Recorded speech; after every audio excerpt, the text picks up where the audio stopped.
Well, police and politicians will join forces in Queensland today to crack down on youth crime as violent gangs terrorise suburbs. Joining us to discuss is former police detective Dr Terry Goldsworthy on the Gold Coast. Doctor, thanks for your time this morning.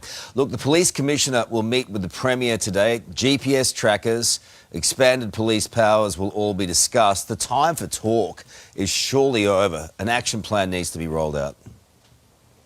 Yeah, good morning, Carl. Yeah, you're certainly right. It is the time for action. I mean, data we got last week shows us that we have the highest crime rate in Queensland for the last 20 years. In 2023, we had an extra 40,000 offences reported last year. So it's time to put the rubber to the road, if you want to put it that way. So I think it's good to see that the Commissioner has been called into Cabinet. I would hope that she has some very clear ideas as to what she thinks will work in addressing the youth crime crisis that we have in Queensland. It's interesting, you mentioned criminal gangs there, youth gangs and bikies, etc.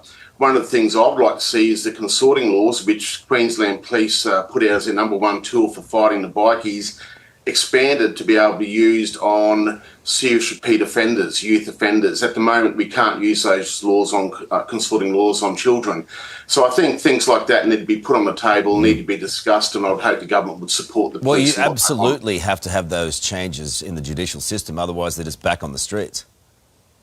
Well, that's right. We know that 50% or more, breach their bail in terms of youth offenders, and 7% of them go on to kill someone or commit serious bodily harm. So there's a problem with bail, and the electronic monitoring devices haven't been a great success yet, and they need to change how they're using them as well. Look, bikie gangs are pretty well organised in the way that they go about their business.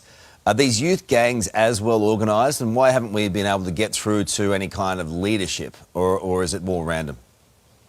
Well, I think it's more fluid, more random. I mean, they coalesce together due to culture such as music and geographic location, etc. They come together, do their criminal enterprise, then drift apart.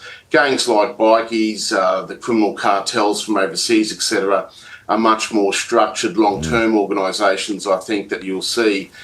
So they're a different kettle of fish in terms of how the police need to investigate them and how easy or hard they are to penetrate and bring them down. What's the quick fix out of all of this?